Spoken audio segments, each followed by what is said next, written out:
He met with a traitor to the United States behind the White House's back. He served 30 years in prison when he should have been executed, if you ask me. That's my honest opinion. I think traitors to the United States who have been tried and convicted should be murdered, should be executed. President Trump just said that this past week. He says it, but talk is super cheap, okay?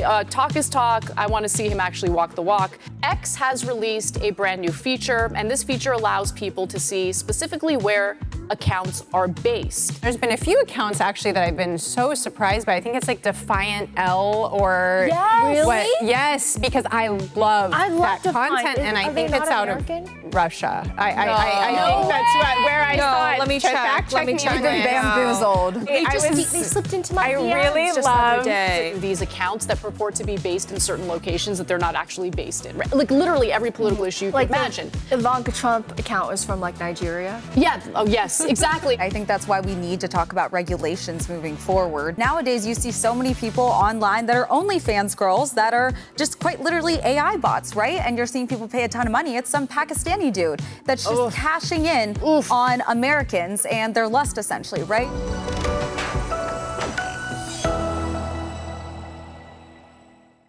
What's up, everyone? Welcome to Her Take. I'm your host, Anna Kasparian, along with Lindy Lee, and we have a fantastic show ahead for you all today. I'm really excited about the various topics we have prepped and ready to go and ready to share with you all. We're going to start off with a discussion about Congresswoman Marjorie Taylor Greene and her shocking announcement that she will be resigning from Congress. What comes next?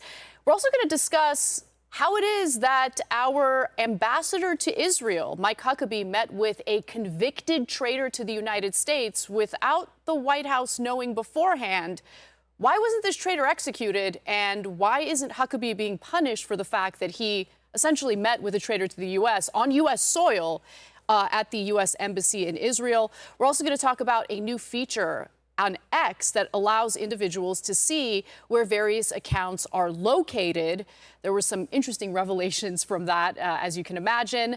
Also, President Donald Trump has designated the Muslim Brotherhood a terrorist organization. Lindy Lee is going to go through the details of that and what it means. And we'll end on a discussion about Doge. Whatever became of that somewhat semi-government agency? It's not good if you were hoping that we would root out waste, fraud, and abuse, but stick around for that topic. We're going to get to that later. But before we get to any of it, I just want you to get to know our awesome guest today. To help us discuss these topics, we have Michelle Backus, a two-time Emmy award-winning journalist and outspoken commentator. She's built a strong voice on social media and in traditional media and brings fearless analysis to the biggest stories of the day. We're also joined by Katie Zacharia, attorney, political strategist, and a frequent commentator on Fox News and Newsmax. Welcome, ladies. Thank you. Thanks for having us. All right. Well, I figured we could start off with a discussion about Marjorie Taylor Greene's pretty shocking announcement just recently. So let's get into the details on that. Now that Congresswoman Marjorie Taylor Greene has announced that she intends to resign from Congress, she's not even going to serve the rest of her term, the big question is, well, what comes next? What is she planning to do? And what's the big goal for someone who started off as a Trump loyalist but then became one of Trump's critics from the right? Now, we should talk a little bit about how various people responded to the news, starting with President Donald Trump himself, who repeated the insult of Marjorie Taylor Greene being a so-called traitor. He writes on Truth Social, Marjorie Traitor Brown, because of plummeting poll numbers and not wanting to face a primary challenger with a strong Trump endorsement where she would have no chance of winning, has decided to call it quits. Her relationship with the worst Republican congressman in decades, Tom Massey of Kentucky, also known as Rand Paul Jr. And then he goes on and basically attacks pretty much anyone in the Republican Party who has, raised concerns about his leadership or maybe deviated from what Trump wants to do as president.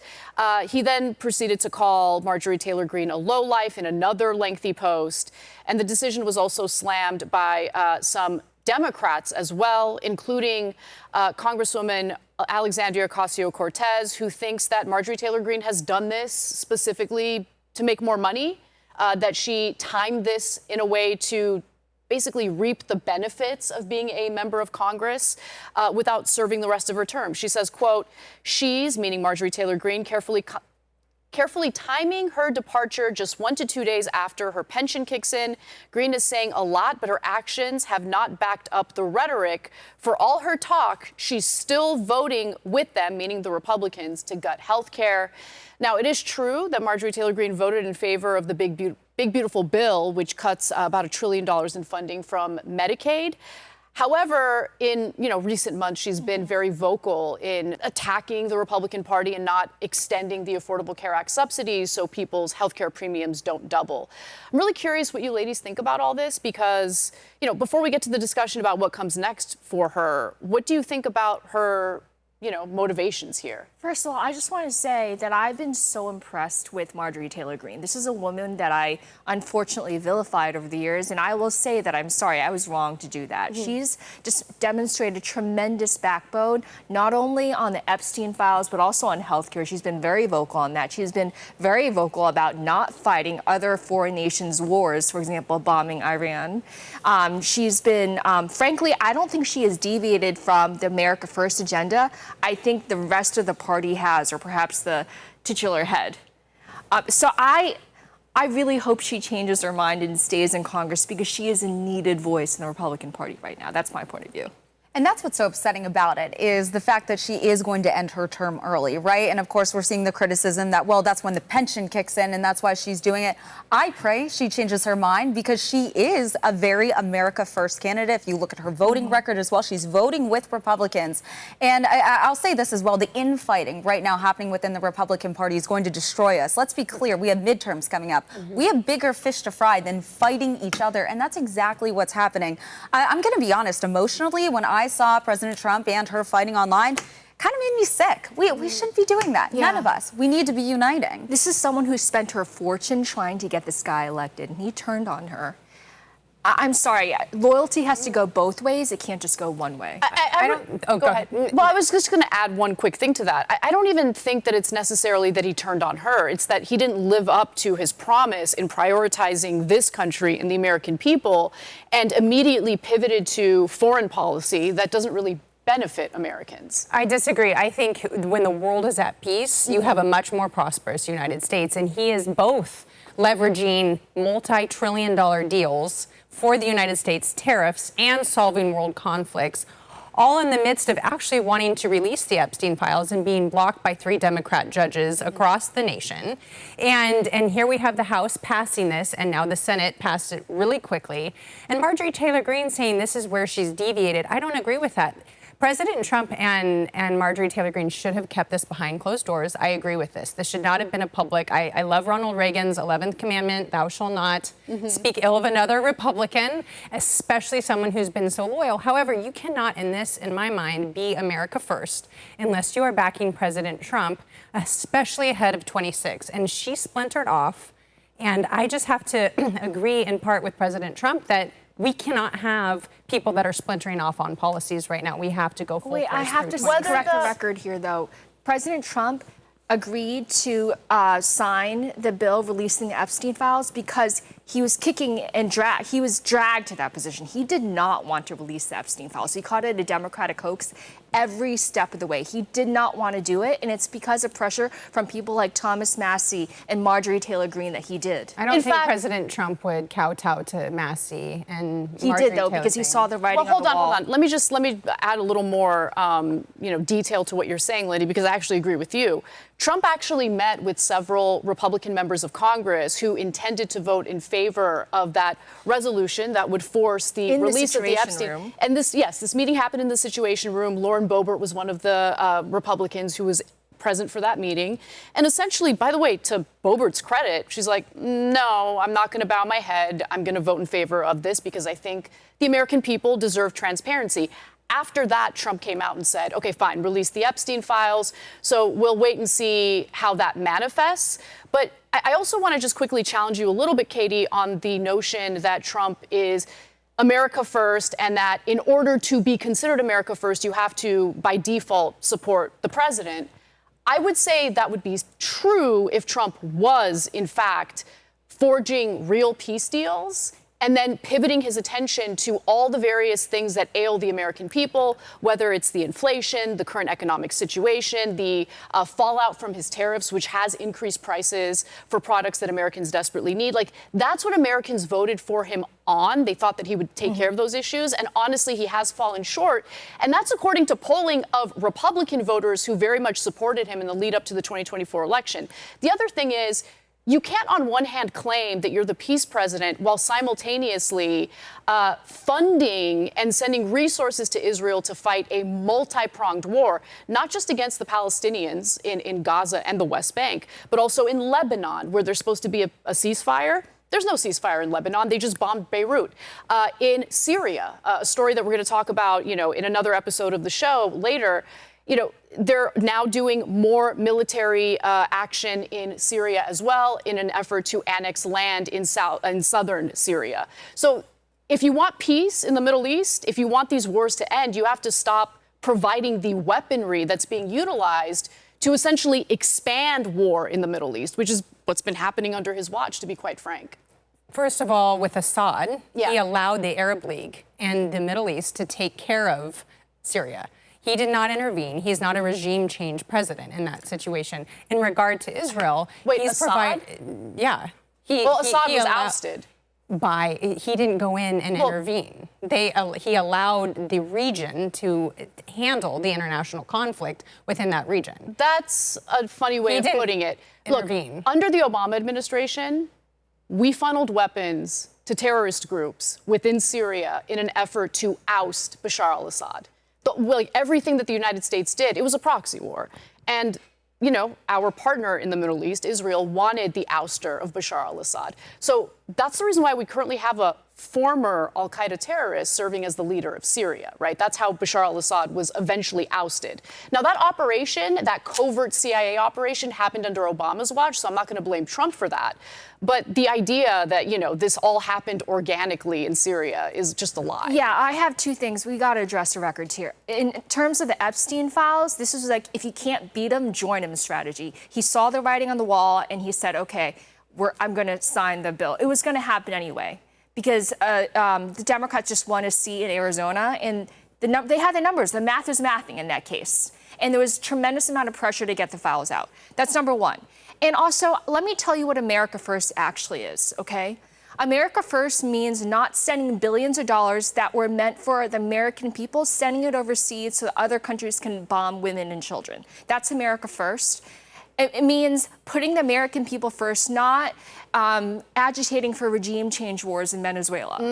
That is America First. It means taking care of our veterans who are homeless. It means not raising prices on tropical fruits, coffee. And by the way, just last week, the White House undid the tariffs on tropical fruits and coffee because it was an implicit admission that it was raising prices, and they were hemorrhaging on Election Day, and Republicans understood that. I'm extremely America First. I'm probably so America First, I'm America only. And that is why I was willing to put my blinders aside and embrace somebody like Marjorie Taylor Greene. Because regardless of our differences, I know her heart is in the right place. I know that she cares about this country. So the question now is what comes next for her, right? There's all sorts of theories. Let me share some of those theories with you all and see what you think about it.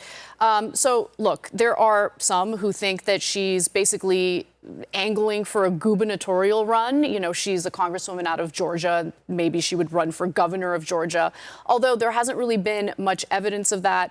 On top of that, there are allegations that she's considering a presidential run. In fact, she denied that, though. She did. So Time Magazine put out this statement. Marjorie Taylor Greene has privately told allies that she has considered running for president in 2028, according to people close to her. But she shot that down real quick. She says Time claims sources told them I'm running for president in 2028, which means this is a complete lie, and they made it up because they can't even quote the names of the people who they claim said it. I'm not running for president and never said I wanted to, and have only laughed about it when anyone would mention it. I would just add a quick disclaimer to that, though. A lot of politicians in the past have said, no, I don't plan on running for president, and then later announce that they're running for president. So, I kind of take the denial with a grain of salt. But I am curious what you guys think. Do you think that there's a possibility she's angling for a presidential run in 28? I mean, her appearances on The View and trying to kind of do this shape-shifting thing that she hasn't done in the past. She's been never would have appeared on kind of more leftist-leaning television. I think that sends a little bit of a signal and is maybe a deviation from what she's saying. However, I think that it would be a very steep climb given kind of the trajectory that is ahead of her, and I don't know if it would be the wisest political choice. It would almost be DeSantis deciding to run against President Trump. He could have run at a different time, but that was ill-timed and maybe secured Unless she's a running mate. Well, the thing with elections as well, it's all about timing, right? So you see the movement she's picking up right now. She's getting a lot of attention and good attention. I will say that, to your point, a lot of people I never thought would come out before, coming out now and supporting her. If this next year goes well for her, I could see her play with the idea, but at this very moment, because as we all know, a lot can change, right, in a year.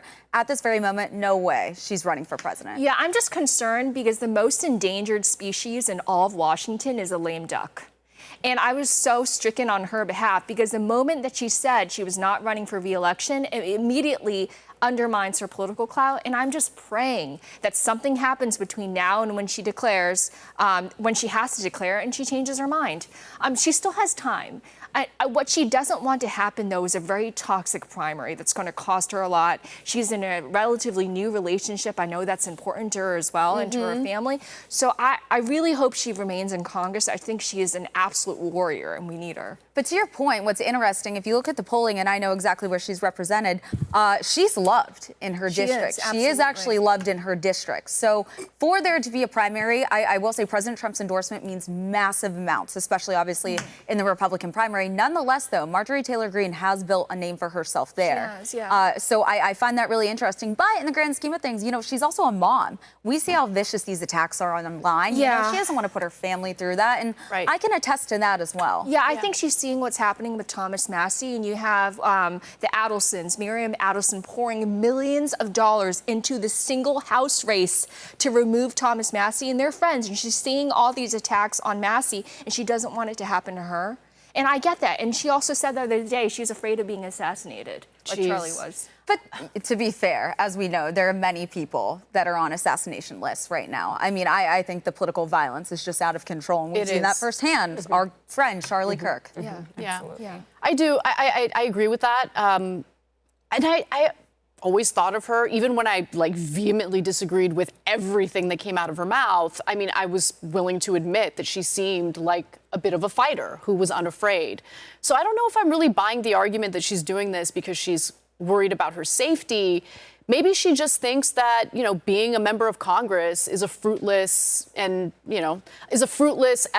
that doesn't really lead to the kind of change that she's fighting for. I have to admit something. Anna, I follow you so often that the algorithm just feeds me your stuff. Yeah. And it fed me a reply that you sent to somebody else. And it was about how her resignation video seemed like a hostage video. It was so unwilling. It was so unwilling and grudging, you know what I mean? So I wonder if someone was like, you got to do this because we're going to do something bad to you, you know? Who knows? But something tells me it's not the last that we're going to hear from Marjorie Taylor Greene. But for now, we'll see. We'll see what her next move is going to be. I do think that it highlighted this growing rift within the Republican Party. I don't think her resignation is going to end that rift. I think it's only going to grow.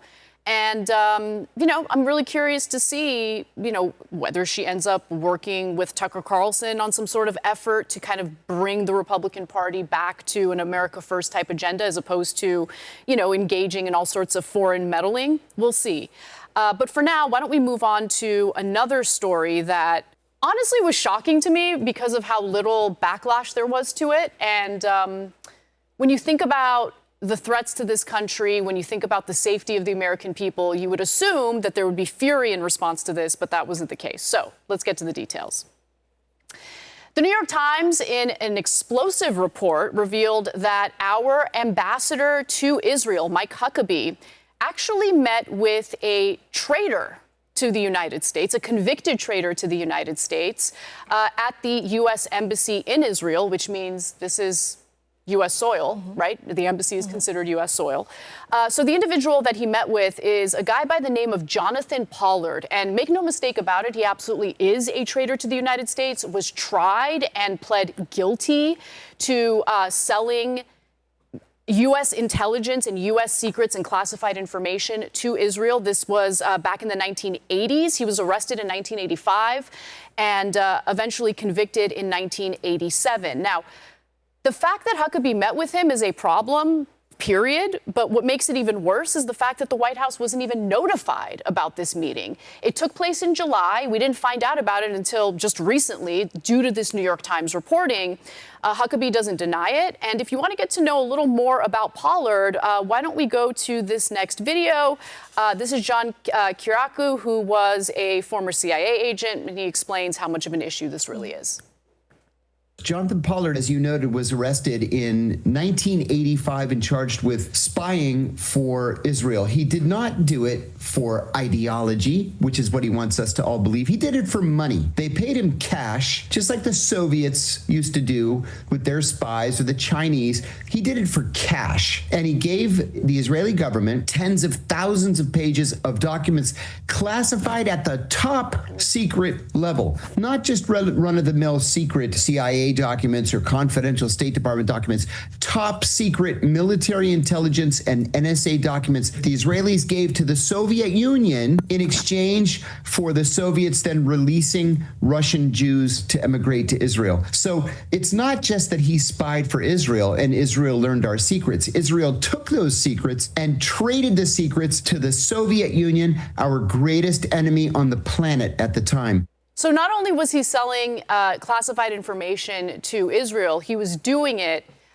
in a way that benefited our top enemy at the time, and that was the Soviet Union. Now, Caspar Weinberger, who was the Secretary of Defense when Pollard was arrested in 1985, wrote that Pollard had handed over so many documents that they could fill a space 6 feet by 6 feet by 10 feet. Oh, my God. He also said Pollard's actions compromised U.S. intelligence sources and risked endangering American forces deployed around the world. Now, he was eventually sentenced after pleading guilty in 1987. And he served 30 years in prison when he should have been executed, if you ask me. That's my honest opinion. I think traitors to the United States who have been tried and convicted should be murdered, should be executed. President Trump just said that this past week. I mean, he says it, but talk is super cheap, okay? Talk is talk. I want to see him actually walk the walk, but that wasn't the case here. Now, mind you, this was his sentence from the 1980s. Trump had nothing to do with that. But Trump is guilty of something, which we'll get to in just a minute. Now, his parole conditions were pretty strict, right? He was supposed to spend the rest of his life in prison, but he was granted parole, and his parole conditions were super strict, meaning he was unable to leave the country until, under the Trump administration, those parole restrictions were lifted. He was granted parole in 2015. He was forbidden from traveling abroad, subject to a curfew, required to wear a wrist monitor, and prohibited from working for any company that lacked U.S. government monitoring software on its computer systems. So again, he was granted parole in 2015. I'm angry at the Obama administration for allowing that to happen. But then in 2020, under Trump's watch, those parole restrictions were lifted, allowing for this piece of crap to travel to Israel. Now, on The Unusual Suspects, a show on this network, had an episode about this, which was fantastic. Everyone should check it out. Connor Walcott discussed how Huckabee had been fighting for Pollard for literally decades. And he also talks about the type of reception this traitor to the United States received in Israel upon his arrival. Take a look. Jonathan Pollard, who has spent more than 25 years in U.S. prison for spying for Israel. He pled guilty. He served an extraordinary length of time for the crime that he was convicted of, to which he pled guilty. And it would seem to now be, I think, a matter of goodwill and a good faith gesture for the president to give clemency and release him. So there you go. This is a guy who has been campaigning on behalf of a convicted spy for decades. And then suddenly he goes to the place where that spy is taking refuge. Because after serving 30 years on that charge, Jonathan Pollard got onto a plane. He was released from prison on parole in 2015, spent 5 years unable to leave the United States. Eventually, in 2020, was granted clearance to leave the country after his parole was not renewed. He flew to Israel on a jet owned by Sheldon and Miriam Adelson, who you may recall are the Trump mega donors, and was greeted on the tarmac by Benjamin Netanyahu, who gave him a hero's welcome and an Israeli ID card and welcomed him home, thanking him for his service. I should also note that while he was in prison in the 1990s, Israel granted Pollard Israeli citizenship. So that was how he was able to quickly flee to Israel as soon as his parole restrictions were lifted.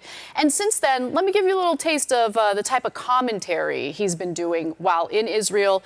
This is a headline from the Jerusalem Post dating back to March 26, 2021. Pollard says that Jews will always have dual loyalty and should consider spying for Israel. By the way, obviously, this is not an indictment of the Jewish people. Plenty of American Jews find him detestable and disgusting. So the fact that he lumps himself together with the entirety of the Jewish population grosses me out beyond words. He has also threatened to use nuclear weapons against the United States. And in the past, when Henry Kissinger was considering withholding U.S. foreign aid to Israel, he had made some threats. Let's take a quick look at that. I think we're bluffing. We go forward with it. We have the right to use any and all weapons in our disposal, academically speaking, nuclear weapons.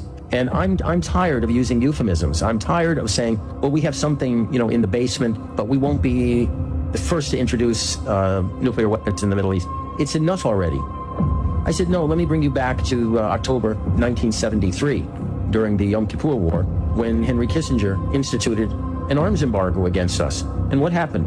An A-4 Skyhawk was parked at Tel Nof Air Base with some interesting weapons under its wings. And we told the Americans, take your eye in the sky and take a good look at the airplane that's on that runway. So in other words, we threatened their... We threatened to use unconventional weapon. I'll leave it at that. And so he said, is this what you want us to threaten now? I said, absolutely, except this time I want us to go forward with it if necessary. Israel continues to be the top recipient of U.S. foreign military aid and U.S. aid, period, and is currently working on getting the U.S. to sign a 20-year deal in which we would funnel weapons to their government. And the answer is no thanks. I mean, the answer from normal Americans who think this is unjust is no thanks. But the question is, considering how much the Adelsons have funded Donald Trump, and that's upward of $300 million, what is he going to decide to do? Is he going to sign that deal? And I'm worried that he is. I think it's very interesting that when Trump was addressing the Israeli parliament, he even cracked a joke about where Miriam Adelson's loyalties lie. He said, maybe she loves Israel so much, she might even love Israel more than she loves America. And watching that video gives me Roseanne Barr vibes. Just this past week, there was a viral video, did you guys see it, of Roseanne Barr basically saying that America deserves to fall if we ever turn against Israel. That is completely unacceptable rhetoric from American. I 100% agree. What I want to know is, why is Huckabee still in the position he's in? He met with a traitor to the United States behind the White House's back. And by the way, take a look at this. White House Press Secretary Caroline Leavitt said the White House had not been aware of the meeting, but added that the president stands by our ambassador. Really? So that's my number one question. How was the White House not aware of the meeting? I don't buy that. I'm sorry. And that is actually a genuine question. I don't think that's, with all due respect, I think Caroline is marvelous at her job, but I think nothing happens without Trump's say-so in this administration. Unlike with Biden, we know who's fully in charge. And if this happened, it was under Trump's purview and approval. But Mr. Pollard asked Ambassador Huckabee for this meeting. And so whether or not President Trump knew ahead of the meeting or after the fact, or it was given approval, the White House says that statement. We cannot, pontificate or speculate as to what President Trump knew. What is concerning is, and President Trump has to do this. Yes, they're standing behind Ambassador Huckabee right now, but I'm sure that they are going to look into the reason for this meeting. The language was Mr. Pollard wanted to meet with him to thank him for that clemency that Huckabee this meeting had could have said. been a text, Absolutely. I'm disturbed and 100% for treason, for betrayal of the United States, execution. I agree with this. But the circumstances in front of us, was there a deal that was made behind closed doors that Pollard will provide intel to the United States? He's an enemy of the United States. He's an enemy of the United States. He's not to be trusted. But what got him up? What did he commit to? Those are behind the Well, I can tell closed you exactly doors. why. Are we getting intel? Are we getting reverse intel? There's a lot of components of this that we don't know. Right. Because it's interesting, though the White House didn't know, they're not commenting on it. Huckabee is going over and meeting with him, and yet the White House is still saying that they're standing behind Huckabee. Something happened. Well, I can within tell that you time. exactly what the motivation underlying this is. It's always the same. Follow the money. This is a guy who's friends with the Adelsons. The Adelsons get what they want under this administration. That's it. Yeah. I mean, they wanted Marco Rubio to be Secretary of State. They got that. They wanted Huckabee as ambassador. They wanted Huckabee as ambassador. And the third thing they wanted was for the United States to allow Israel to annex the West Bank without any pushback. And that's also happened. But then I'm going to push the question a little bit further. What then is the benefit to engage a traitor of the United States? There is no benefit to the United States at all. Which is what my point is if this meeting happened, there has to be an ulterior motive on the United States. But they're not going to release classified information on You would this think meeting. that, That's the other issue. There are a lot of things that are going on right now that are completely anathema to the America First agenda. That's why we are unhappy about it. There's a whole book written about it, right? So it's a thick book. I highly recommend everyone take a look at it. It's called The Israel Lobby. And the whole point of that book is, yes, about the influence of the Israel lobby on our political system here in the United States.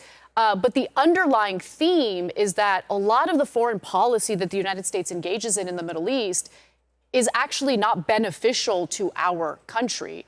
But because of the influence of the Israel lobby, right, because of the influence of groups like AIPAC, which is incredibly powerful and can make or break anyone's political career, the U.S. engages in certain foreign policy that is not beneficial to the U.S. It might be beneficial to Israel and the Greater Israel Project. But again, it might be beneficial to these very specific politicians who do Israel's bidding. But in terms of how that foreign policy impacts the United States, it's not really beneficial to the U.S. Right. If it were beneficial to the United States, they wouldn't have to spend hundreds of millions of dollars every single year trying to buy our politicians. When I was 24 and they were recruiting me, AIPAC was recruiting me, we walked into the lobby of AIPAC. You know the first thing you see? Mm-hmm. It's the Sheldon and Miriam Alderson, I don't know, I think it was a hallway. Everything had their name emblazoned on it. You knew exactly who was in charge, exactly who was paying the bills, and exactly whose orders you were supposed to follow. It's crazy. It really is. I just don't think that Huckabee is fit for that role because it just seems as though, especially given that the fact that he was lobbying to free Pollard decades ago, it's a problem that he's in the position he's in, and it's a problem that he engaged in this meeting, again, on U.S. soil, because it's the U.S. Embassy. This is a convicted traitor to the U.S. who sold our secrets to the Israelis, helped the Soviets as a result of that, and should have been executed, but was eventually freed and let go. Yeah, and as the party of law and order, don't you think we should actually hold people like him accountable and make his life as miserable as possible? Isn't that what conservatives are all about? Like, why are we letting this guy just like waltz around? I would there is so much that we cannot and don't know and won't ever know based on classified information. But for someone who's betrayed the United States to that level and then is released, it is my very much speculative opinion that there is some quid pro quo on information exchange and that his release, though he does not like President Trump, has been incredibly outspoken. And we all know President Trump does not like people who don't like him. He serves some kind of purpose. And I may be erring on the side of trying to see You're into saying he has this intel in the United States, or he's providing reverse intel. There's no way in hell he's providing intel on Israel. Intel in prison for where is he getting this? I mean, he still did have his ties, to be fair. throughout all that. Even though he got out in 2020, he still has ties. It's not like he went anywhere, right? And as we've all seen before, just knowing the government inner workings and all of the backdoor deals that do happen, I guarantee there was something going on there in which there was some sort of exchange. But again, because of classified documents, we're never going to know. And that's why I have a million questions still. A, why'd the White House not know? B, did Mike Huckabee comment? Did he follow up? Mike Huckabee should be detained and investigated. Okay, I'm just gonna call it how I see it. I'm not buying for a second that this was a meeting that was somehow beneficial to the American people. If that were the case, the White House, either they knew or didn't know. I don't care. What I do know is right now they're pretending like they didn't know, while simultaneously providing cover for Huckabee when, again, he did something unconscionable. If you genuinely care about this country's national security, I'm sorry, America's national security is not synonymous with Israel's political interests. In fact, oftentimes it's quite the opposite. And the fact that a convicted traitor to the United States stepped foot into a U.S. embassy, I'm not going to buy any freaking excuse for that. I'm sorry. It's unacceptable. Anna, I'm with you. If this happened under the Obama administration, do you think the conversation would really play out the way it's playing out right now? Absolutely. No, people not. would be freaking furious. Fox News would be talking about this incessantly. They'd be talking about it literally every day. And by the way, for good reason. But since this happened under Trump and since it happened with Huckabee as the ambassador to Israel, let's just not talk about it. Everyone just forgot about this story. Memory hold it. No one's talking about it at all. It's ridiculous. I am done giving the benefit of the doubt to traitors and spies and foreign assets. I'm just done. And also, this reminds me of something else that's going on. The fact that Ghislaine Maxwell was moved to a lower security prison and having the time of her life, apparently. Playing with puppies? Hanging out with, what's her name, Elizabeth Holmes, who's a woman behind Theranos, the fraudster. Yeah, the two of them are just hanging out in this luxury prison. Why is this ringleader of a sexual trafficking ring allowed that largesse? Right, I totally agree. It's absolutely unacceptable. I mean, do you want me to say the conspiracy here? Feel free to do it. I mean, it's very clear that Ghislaine still has evidence. She still has knowledge, and she's working. She's cooperating. It's I rub your back, you rub mine. That's exactly what's happening. It's so brazen and obvious. It's very, very obvious. Well, okay, let's move on to something entirely different. I'm really curious what you ladies think about this. X has released a brand new feature, and this feature allows people to see specifically where accounts are based. I love this transparency mainly because of the fact that, everyone suspected that there were foreign actors pretending to be Americans to sow discord within our country. And it looks like there's now evidence of that. So I think this was a good move by Elon Musk. I should note, quick disclaimer, I think this can be gamed through VPNs. So that's something to keep in mind. It has that button. If you game it, a button shows up. Right. So there is a little bit of disclosure on that. But with that in mind, let's take a look at some accounts that purported to be Americans, and it turned out they were anything but. American Voice was actually an account based in India. Oh, my God. In fact, a lot of these accounts were based in India. Let's go to another one. The account American in all caps. They're not even getting creative with some of these. At all. That one was based in Pakistan. And so there were, all sorts of pro-MAGA accounts that were very active on X, and they would certainly engage in all sorts of provocative commentary and, help to paint Trump supporters and voters in a certain light. And this happened on every political issue. We'll go through others. But did you guys suspect that was happening with some of these pro-MAGA accounts? Absolutely. Yeah, absolutely. Because you can kind of follow this trail of some of those bigger accounts. Right.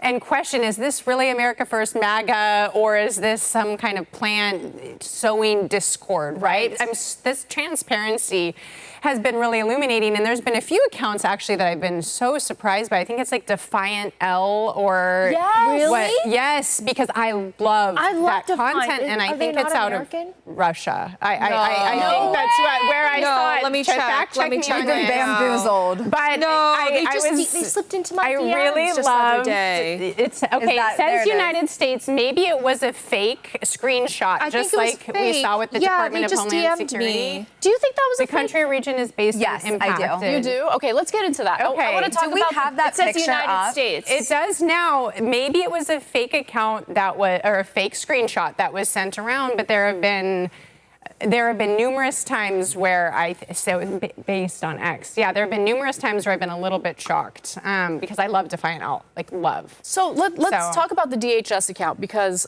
I don't know if I believe the narrative that's being put out now. So once this was rolled out, this new feature, there were like a ton of accounts, like real people that I'm familiar with, posting screenshots of the DHS or Homeland Security X account. And if you take a look at this post by Gen X Girl, she says, so X activated locations last night, which showed us government accounts like DHS opened and operating from Israel. Then 20 minutes later, X deactivated the feature. And today, government accounts are exempt from the location feature. And so Gen X Girl provides, the side-by-side comparison. On the left-hand side, you see the DHS account based in Tel Aviv, Israel. And then obviously on the right-hand side, you don't see any geolocation whatsoever. At first, DHS put out kind of a cheesy statement to troll everyone about this. All it was a photo of President Donald Trump, making a face, as you can see from the screen.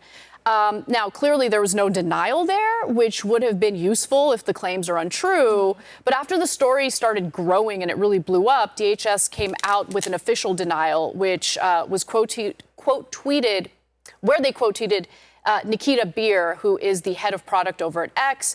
Nikita had written that this is fake news. Location was not available on any grade check account at any point. Furthermore, the DHS has only shown IPs from the United States since account creation. And Homeland Security quote tweeted that saying, I can't believe we have to say this, but this account has only ever been run and operated from the United States. Screenshots are easy to forge. Videos are easy to manipulate. Thank you for your attention to this matter. It's unclear why the feature was disabled for a period of time after this story broke up. Well, obviously to cover it blow up up. And clean up. I mean, that's what some are saying. Clean up denial, DHS. But that's a speculation. We don't know for sure. A few more details real quick. So then Grok, which, let's be clear, is not always accurate, okay, that disclaimer is also important, did provide some interesting claims, writing that the U.S. Department of Homeland Security is headquartered in Washington, D.C., with international offices, including in Tel Aviv, Israel. A short-lived X feature briefly showed the DHS government account as based in Israel, possibly due to IP geolocation or login location, before being removed for inaccuracies. The department itself is U.S.-based. There was also this Grok post. One person asked, is this screenshot real, Grok?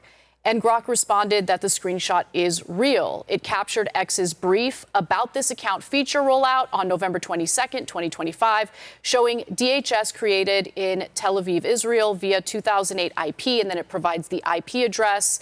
The feature was paused due to inaccuracies. So I should note that, DHS definitely does have offices in Tel Aviv. It's not based in Tel Aviv. I don't know why they would have offices in Tel Aviv. But anyway, nonetheless, what do you think? One component, if you bring that screenshot back up from the department, there is no gray check mark next to that screen grab. And conversely, when there was a side-by-side of the one where it says they've removed it, there is a gray check mark. That makes me concerned about the legitimacy of the original photo. Without a gray check mark, there's no verification that that is exactly the Department of Homeland Security's page. Can you zoom in on the logos? Because the one on the left, if you look at the wording in the bottom, do you see how the Homeland Security is running off the bottom of that circle versus the actual logo? So that right there kind of solidifies my point that that is a fake account. No gray check mark and a bad replica. But can't you just tell by the @ that it's the same account, though? Without a gray check mark next to Homeland Security, that is not a verified account. So they didn't replicate that, in my mind. Obviously, I'm not a digital forensic specialist, have a specialty in it, but that to me does not show that this is the Department of Homeland Security. I mean, look, I think you guys are making a really good point, and I don't know for sure. I know that I don't really trust our government, period. You know what I mean? They've been known to lie to us about a lot of things. What I will say, though, is for anyone who thinks Grok or any AI is really the end-all, be-all and is giving you accurate information, if it is in fact the case that these images were doctored and, it never showed that DHS is based in Tel Aviv, Israel. I mean, on multiple occasions, Grok is saying, no, these are real screenshots. They're not fabricated. That, the feature was taken down due to inaccuracies. I don't know what the truth is. And the thing that sucks is because of AI and because of our government lying to us, we don't know what the truth is on a lot of different issues. I mean, this is a small thing compared to other real massive issues that impact American voters. I don't fully buy the denial sent out by that X staff either, because we know right now that Elon and Trump are trying to make amends. There's no way that a staffer is going to go rogue if it's against Elon's interests. And Elon's interests right now have to be aligned with Trump. He's trying to, kowtow to him and ingratiate himself. But in the same breath, I don't think they ever took it seriously. I mean, you saw the post that they posted. I mean, the way that they're running their social media accounts, in my opinion, is quite hilarious. And I think it's strategic, it's funny, it's effective, because I don't think they thought it was an actual issue. They didn't think people were actually believing it. They posted a meme. It was kind of funny. And then I think they looked and they're like, oh, wait, people actually believe this. And that's when they put out a statement. But I don't think they even took it seriously. The fact that people bought into it, though, should signify that we are not currently living under an America First regime. But in the same breath, people buy into everything. If you No, not Twitter, everything. People are so susceptible to this because right now we see billions of dollars being siphoned off for the American Treasury overseas. That's why people are so privy to this sort of thing. I think in recent years, and this isn't just during Trump's second term, I think this was certainly also the case under Biden's administration, more and more Americans, thanks to diversified media sources and independent news, are kind of more privy to the fact that there's quite a bit of influence over our government and our politicians by the Knesset and the Israeli government. So that's probably why this story went viral and everyone made a big deal about it. It also speaks to the uninformed, though. I mean, my immediate, whenever I check anything, my first glance is the check mark. Who is this? Is it verified? Obviously, that's not always going to be accurate. But when I glance at it immediately, that's not real. Where's the check mark? And so Elon's provided that, Twitter provided that as a way for viewers, but it's usually the viewer who is not as well informed that's going to spread that as viral and then be fact checked quickly. It's super disturbing that Grok did not correct it, or that even DHS didn't come out with a more precise statement. This was not our official account. You can see there's no check mark. Please fact check before. But I think there is a meme centered to get to the kind of average viewer. But in that circumstance, and based on what you're saying, especially as people are, suspecting of foreign government influence, and what you had said as a viewer, you're concerned where the U.S. Treasury money is going. They need to be also very precise in their language. I totally agree with you on that. The other thing that really stood out to me was just how many different political issues are manipulated through these accounts that purport to be based in certain locations that they're not actually based in. Like literally every political issue you can imagine. The Ivanka Trump account was from Nigeria? Yeah. Oh, yes, exactly. So this isn't actually her account. It's like a fan of her or someone purporting but it had to a be million fan of hers. followers, though, so it was a big deal. So there's and the whole point of that is to kind of give this illusion that certain issues or certain policies have widespread appeal or support than they actually do. And, there was also this really funny back and forth about various Palestinian accounts and accounts purporting to support Israel. So Israel supporters had been gloating about the discovery that several prominent pro-Palestinian accounts on X are located outside the United States, which honestly didn't surprise me because it's not like the criticism toward Israel only comes from the United States. It's pretty worldwide. So I'll give you a few examples. Eaton Fishburger says, that guy, I'm not familiar with him at all. He seems lovely. Here's a thread of prominent accounts that have been subverting the United States by flooding X with anti-American, anti-Israel, demoralizing or Marxist content aimed specifically at Americans. Several of them pose as Americans, but the jig is up. So suppressed news, I've never seen them pose as American, but they are very critical of Israel. They're based in North Africa. Then there are plenty of examples of pro-Israel accounts that aren't even based in Israel, but pose as such. So there's a prolific account known as Vivid, which makes it look like they're based in Israel. So take a look at this. But it turns out, no, actually based in India. Then you have the Christian Lebanon account. You would think, oh, this is a Lebanese person who happens to be Christian. No, it's actually an account based in Israel. IDF Babes is located in Nigeria. Okay. And the only thing that, in my opinion, really matters is, what does the polling say, right? Like, no one should rely on, ooh, this Twitter account says this, and I'm just going to take that as like gospel. No, you shouldn't. You should take a look at actual, like, original sources, original reporting, what the polling of Americans happens to say. You can't manufacture support for something that doesn't actually exist. You know what I'm saying? So this is just one example from a September headline in the New York Times. American support for Israel dramatically declines. They're reporting on a Times Siena poll. There are other polls as well. We don't have to get into the details of all of them. And you know what this reminds me of? Yeah. We keep saying that this is a uniparty issue, okay? This is not just a conservative problem. It's also a liberal problem. Yeah, totally.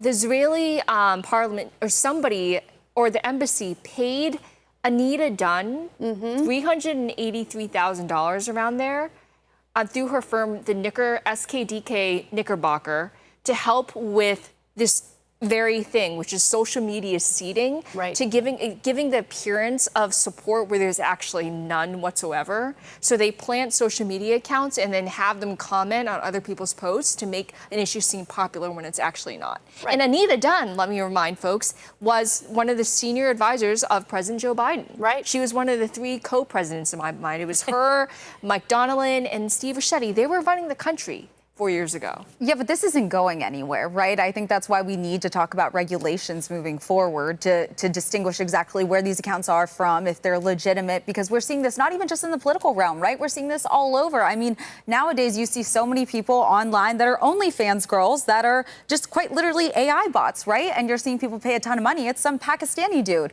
that's just cashing in on Americans and their lust, essentially, right? I mean, we're seeing this in so many ways. I know of people that do run digital agencies, and they do help promote support for certain issues, certain people even. I mean, even just the idea of buying followers now is very, very common. I can tell. I'm sure you guys can as well. Definitely. But I think that's why we need to have a larger conversation about the regulatory issues here moving forward, because AI tech, it's not going anywhere. In fact, it's only going to get much, much worse. I think that's actually, I completely agree with you, but I think that's a symptom and not the cause. I think the cause is a bigger issue. And the cause is where our policy is as a country. And it reminds me with what Khrushchev said a couple of decades ago.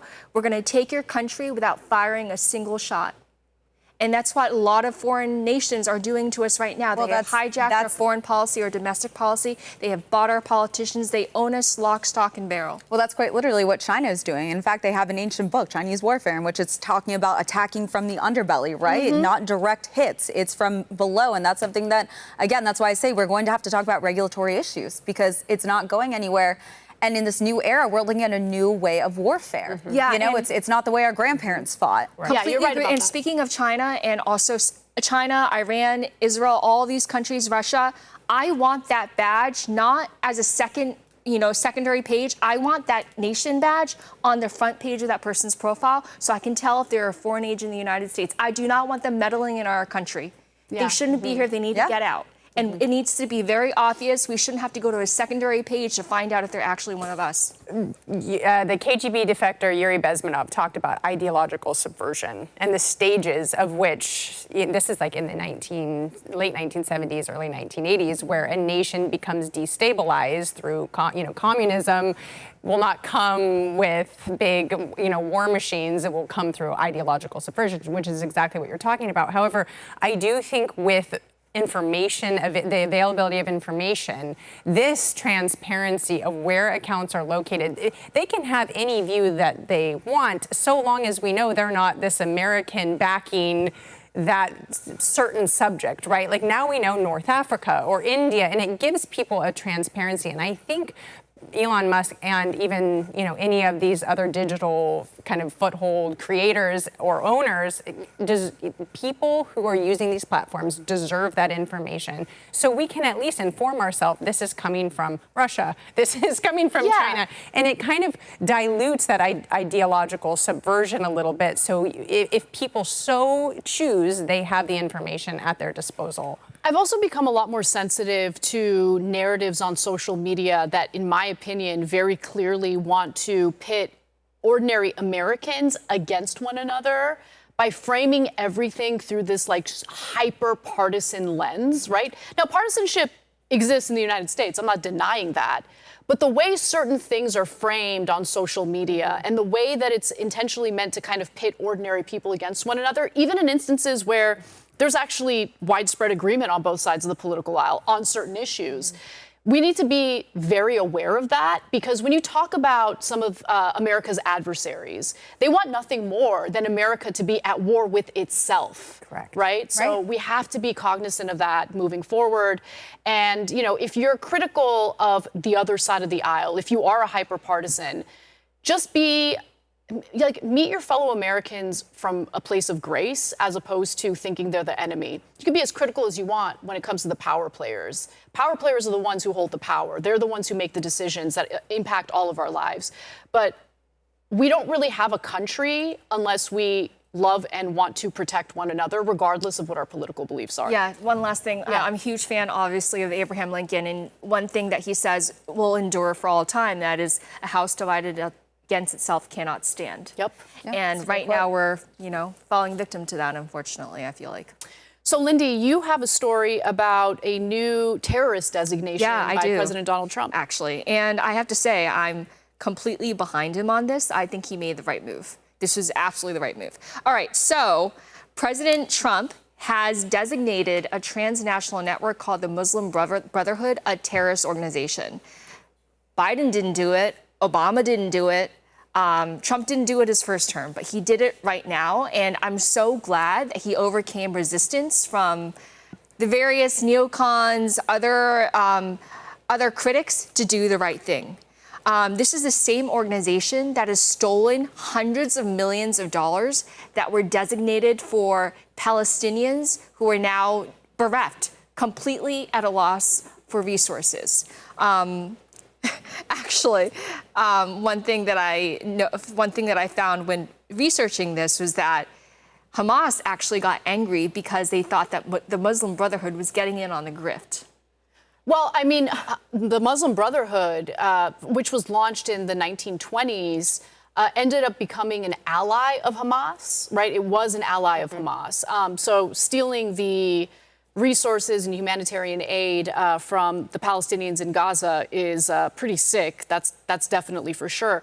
But what's interesting is the pushback from the neocons in regard to this designation. And I think they would want it. Well, I have some insight on that, which I'll get to in just a minute. But did you want to jump in? I'll let you get your insight in, because I have a good insight too. I'll come in after. So I love putting these stories in historical context, because a pattern that you'll notice with U.S. foreign policy, if you're paying close attention, is we tend to have this habit of funding, arming, supporting various, you know, now considered terrorist groups or insurgencies and things like that, if it benefits the U.S. or our allies at a given moment, and then we turn on them, right? So I think the Muslim Brotherhood is a really good example of that.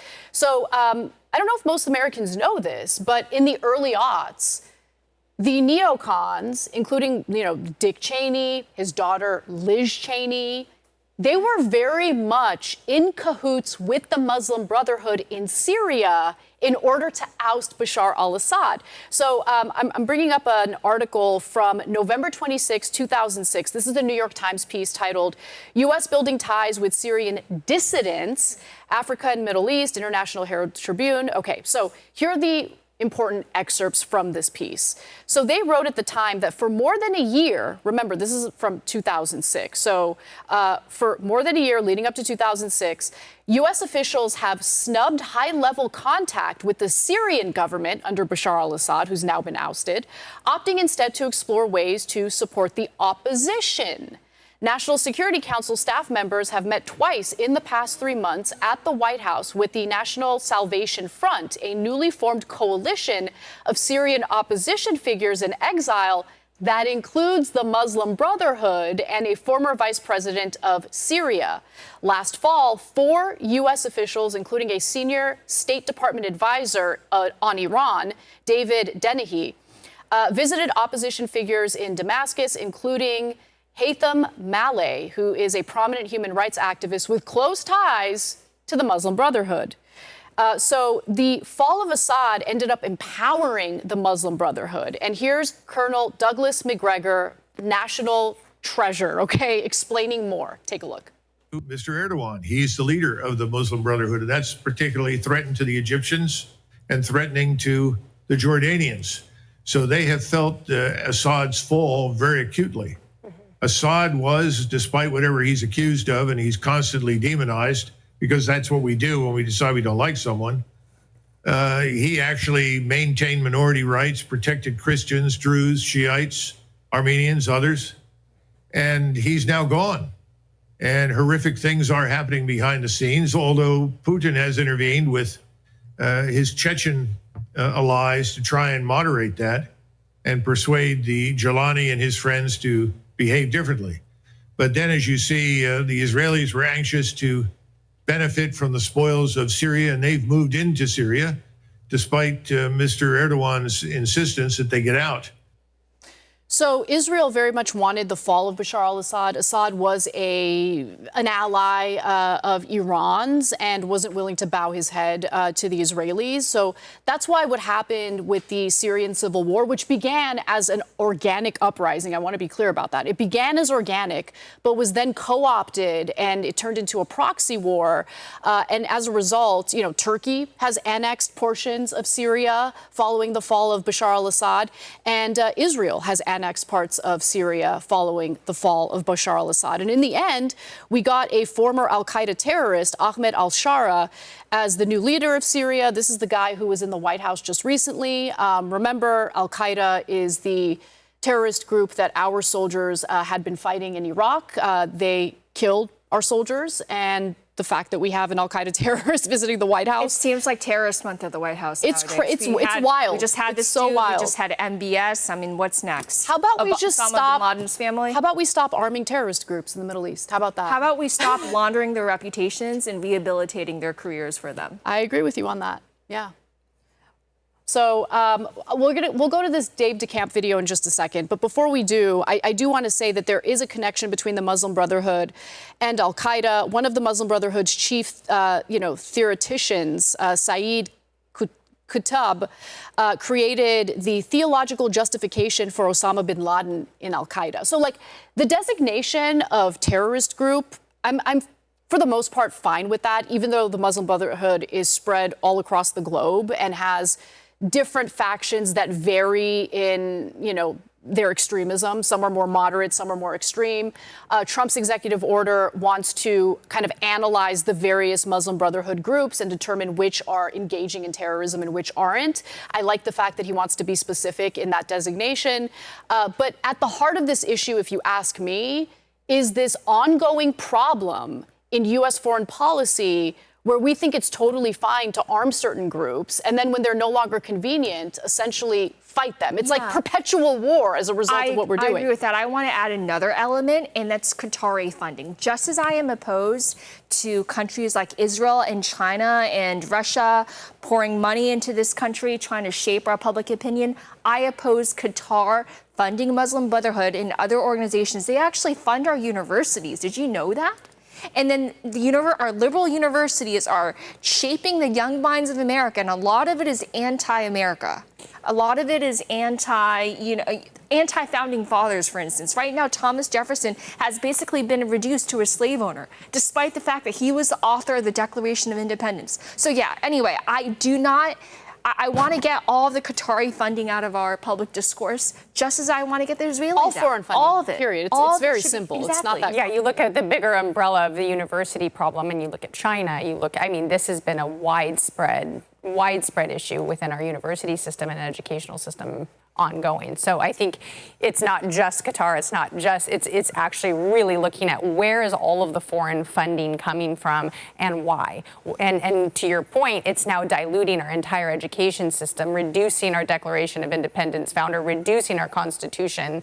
And this is back to the point of ideological subversion and uprises this distaste. And, BLM is not on accident. All of these different, again, to your point on dividing the American public, it is not on accident. This is all in an effort to divide us. And starts in even K through 12 education now, where you have this huge indoctrination that happens. And it's, in my humble opinion, the transgender movement was absolutely ideological subversion of the youth. And 100%. This is what Charlie Kirk stood against and really turned the tables on. So it's looking at this, and I to your point on the Muslim Brotherhood, though, I think that it is important that he does nuance this. Yeah. Because there are factions that are not supporting Hamas, that are not violent. But he specifically zeroed in, I think, at northern Egypt and Muslim Brotherhood, and to not throw the whole baby out with the bathwater so you can still leverage international negotiation and deals and be able to build alliances where necessary, but do a targeted dismantling of those that are terrorist organizations. That is precisely the approach that we should have taken to tariffs. But hold on. Pause for a second, though. It's one thing to designate factions of the Muslim Brotherhood as a terrorist organization, right? I don't want our soldiers going into any foreign country to dismantle anything at this point. I just don't. And I think a lot of people agree with you. Yeah, agree. Especially a lot of us who had friends and family that went to Afghanistan right after 9/11. A lot of us lost people, knew people, came back different.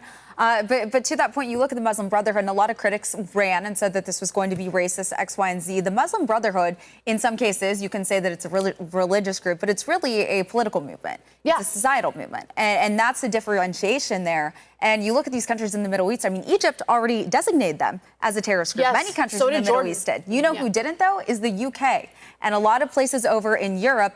And that's why you're seeing what you're seeing in Paris, in Sweden, for instance, in France, all kinds of places. You mentioned the UK, and it's the same country that refused to do anything about the grooming gangs by the Palestinian. Well, I mean, you'll get arrested in the UK. Wait, I'm sorry, Pakistani. Did I say Palestinian? Yeah, you said Palestinian. Holy shit. It's okay. Pakistani men, because they didn't want to be offensive. That was their rationale. I mean, and you get arrested in the UK if you speak up. If you tweet not something. only that, it's crazy. Wait, I lived in Sheffield for a number of years, so I'm an Anglophile, but I think it's extremely unfortunate. They are arresting people for the things that you tweet. Yeah. No, that's crazy. That is knocking on your door. Insane. And that's what was so concerning. You know, you see those viral videos and you think that could happen here. It is not that far away. That is across the pond. That could be happening here. And to be fair, I will say this as well. If Trump was not president, I think it would be happening. Well, kind of like when whatever happens in the UK, it'll happen in the United States eventually. If Brexit was a signifier for Trump, we should have seen it coming. You know, it's interesting because the one thing that kind of protects the United States is the Constitution. We have a constitutional right to free speech, which is not afforded to the people of the UK.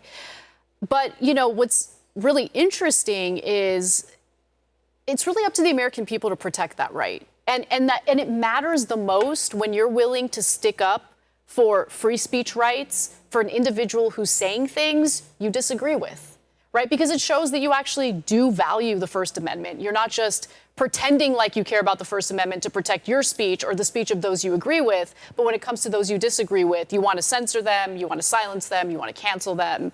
You know, and I think right now there is like a growing movement of people who want to deplatform, cancel, just outright ban Nick Fuentes. Yeah. And you know what happened when he got banned from social media? He's gonna get stronger. He grew.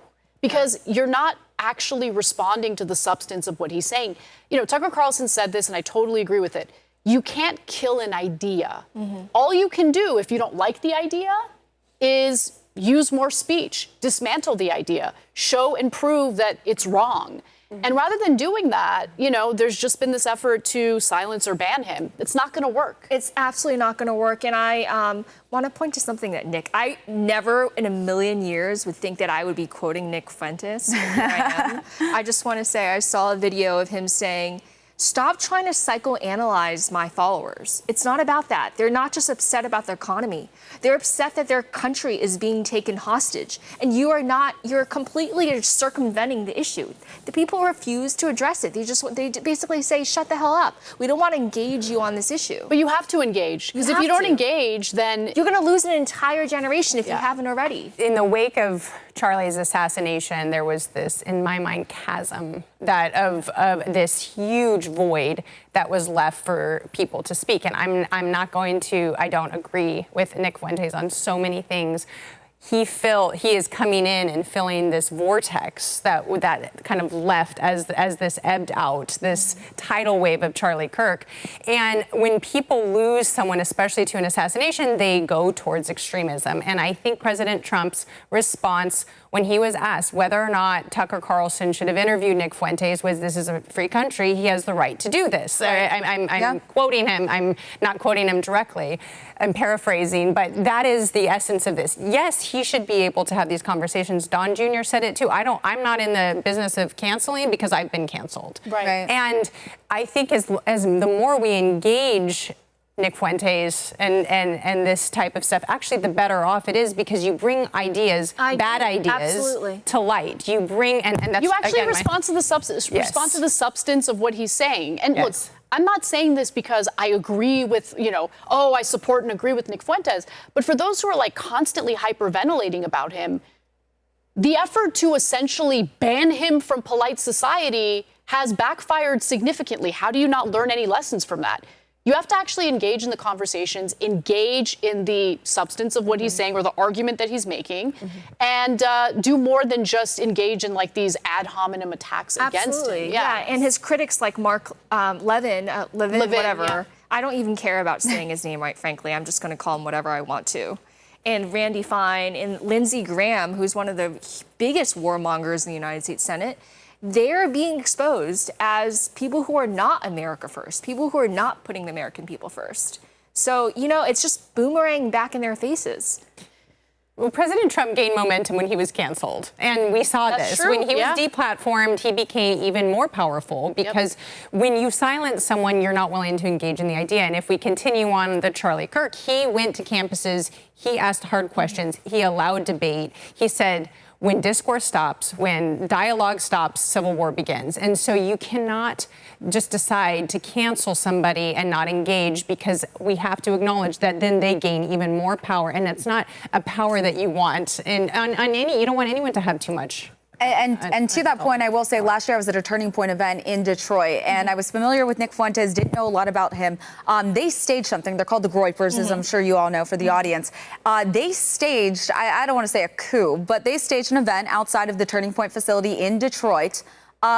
I would say, I'm not sure if you were there, Katie. I was. Over 150 young men, all young men that came from all over the country to Detroit to stage this kind of rebellion against Turning Point. And it was a very shocking but eye-opening moment of how many younger people actually resonate with him. And I think it's something that as the Republican Party, we should not ignore. We shouldn't take lightly. We need to listen to what he's saying, see where he's resonating with these younger kids, and take over where Charlie left off, right? I think the problem is seeing where Nick Fuentes resonates with young conservative men would require the U.S. government to come to terms with the fact that their foreign policy is completely hijacked and is not desired by young Americans, right?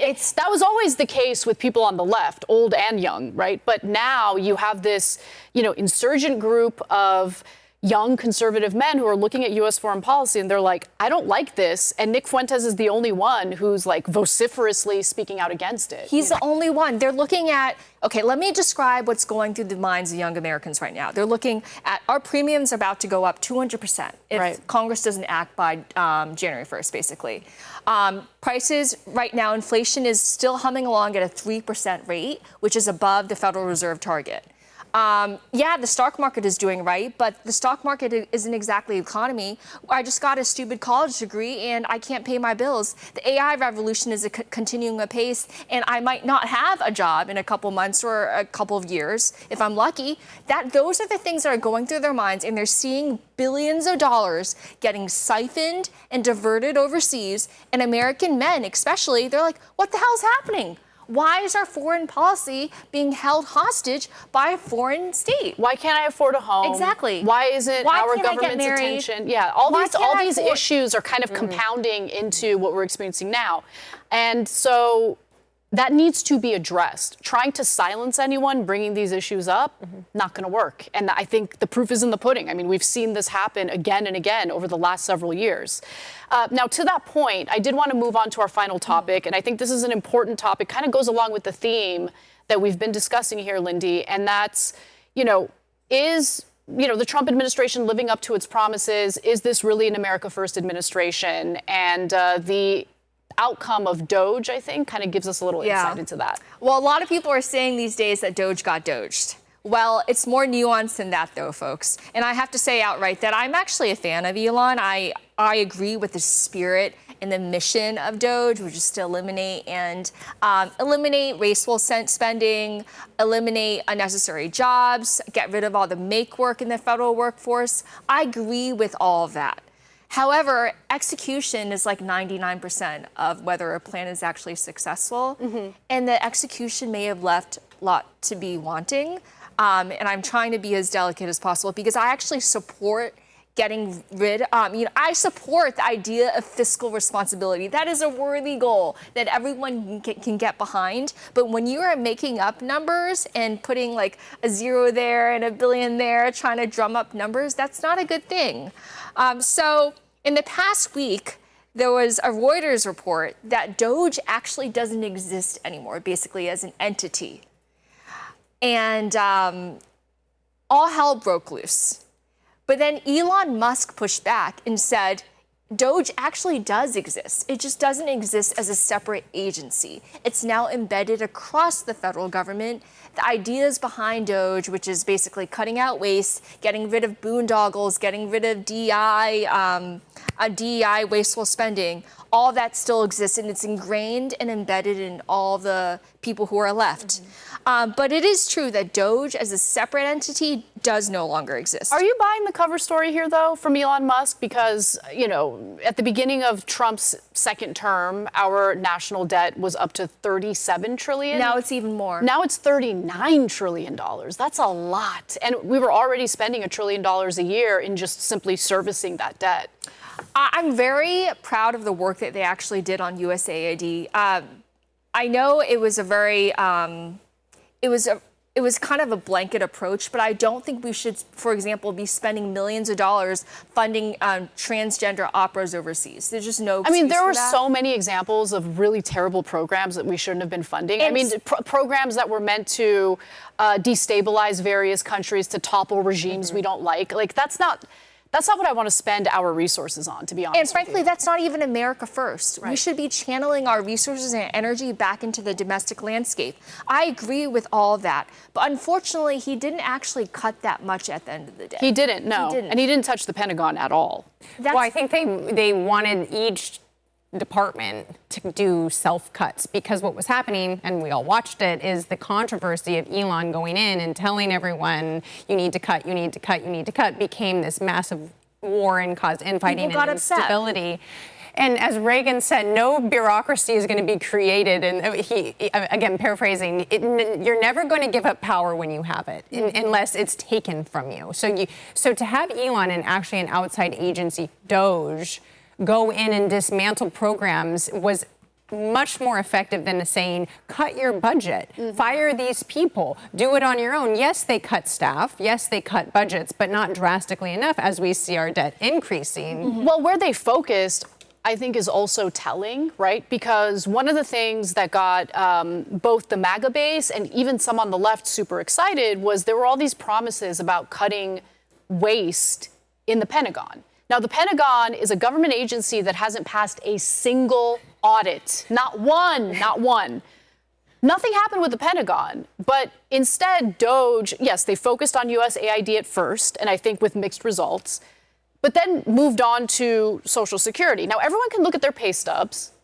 I look at my pay stub and get angry every time, okay? Because you see your taxes taken out, right? You see a massive amount taken out for Social Security. I'm in favor of the Social Security program. I don't know how you ladies feel about it, but at least I know, okay, this is how much money they took out for Social Security. It's a dedicated, program that my money is going to. Same with Medicare.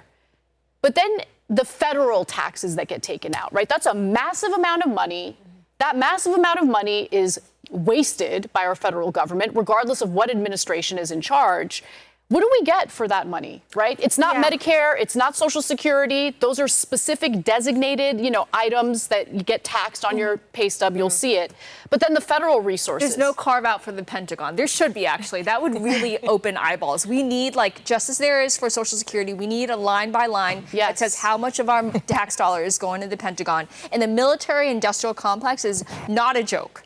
You cannot mess with them. They will come after you. Just pass an audit first and give us transparency. They will never on where the spending is. Absolutely not. And I just want to, I think this is where there's a little bit of daylight. I love you. Yeah. But I do think that we need to have entitlement reform. I do think we need to. Yeah, I think we need to raise the cap on Social Security taxes. It's not sustainable because by the time you and I retire, there isn't going to be Social Security, or it's going to be like 10% of what we're actually. So there is a, not discrepancy, but basically more money from our Social Security program is going out than being taken in through Social Security taxes. And it's actually a very easy fix. So right now, only a certain amount of people's income gets taxed for Social Security. If you're a middle-class American worker, your entire income gets taxed for Social Security.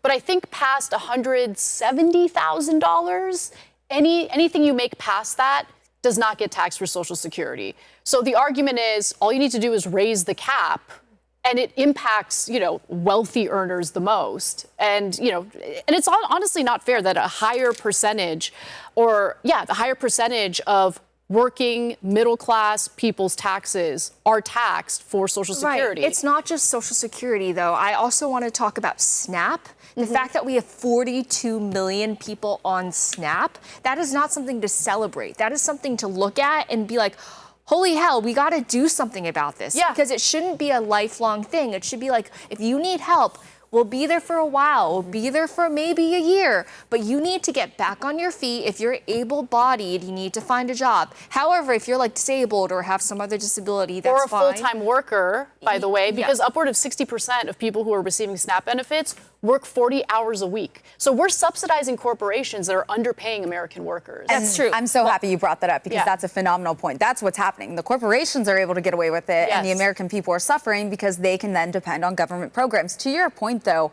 one of the best things that happened about this government shutdown is exposing just how much waste and fraud happened within SNAP. And I know so many people want to target the Republicans, say that this was their fault, they don't like poor people, X, Y, and Z.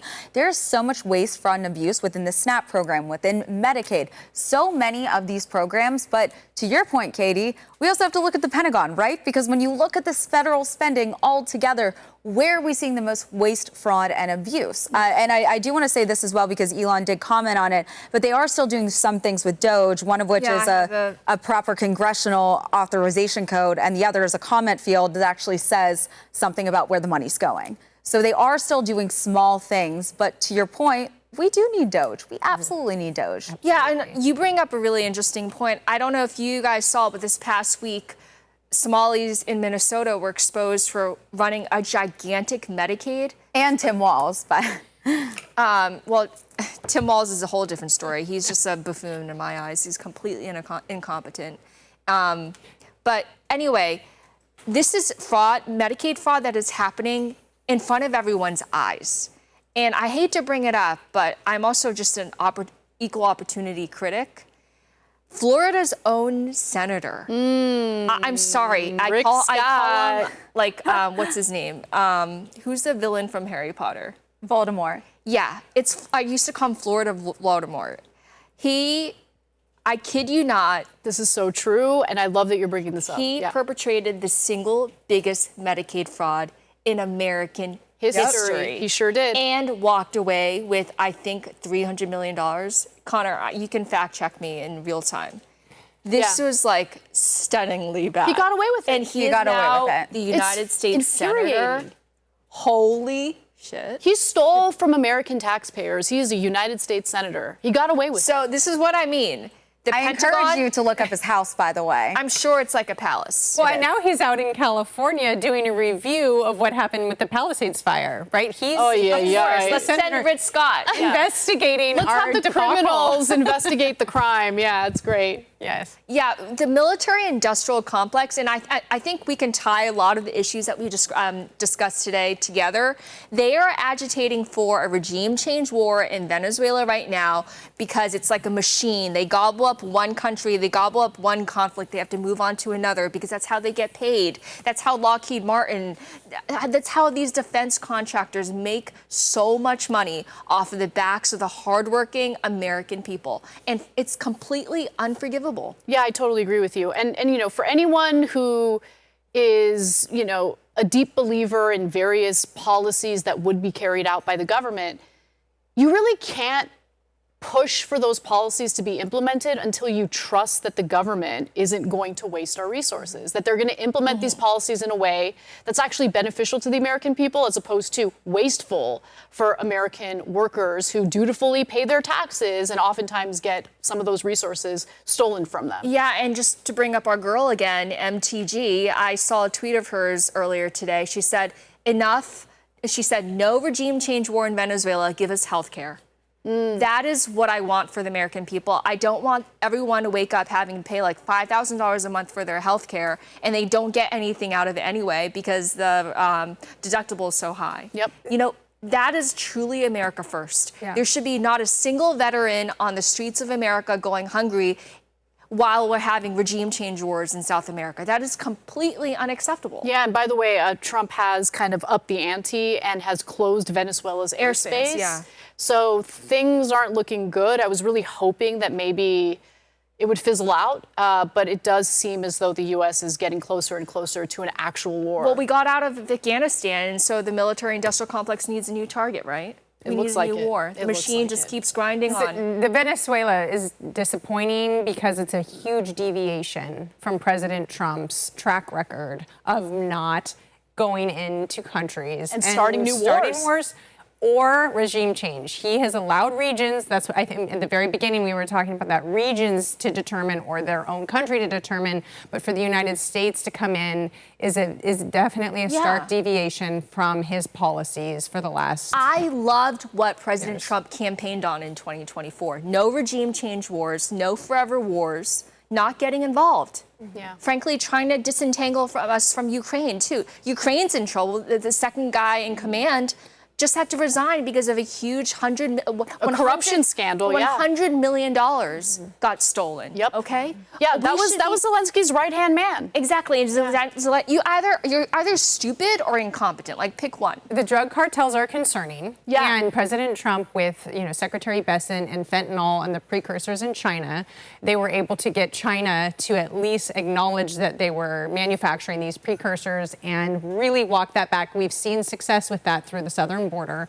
I wish and I hope, and it is still my sincere belief, that we will be able to leverage this type of power if we can, by diplomacy and conversation and multilateral, countries coming in and putting pressure on Venezuela to deal with the drug cartels, because this is very serious. And as a mom of four, I take that very seriously, this drug problem that we have in the United States. So yes, it has to be dealt with. Is regime change the right way? That is not what President Trump has ever, really run on. Right. So it's difficult to watch. I agree. Yeah, and frankly, the fentanyl problem isn't really coming from Venezuela. It's China and Mexico. Exactly. Opioids, cocaine is Venezuela. Yes. So to be able to use that same pressure on Venezuela with their drug issues, opioids and cocaine. Yeah.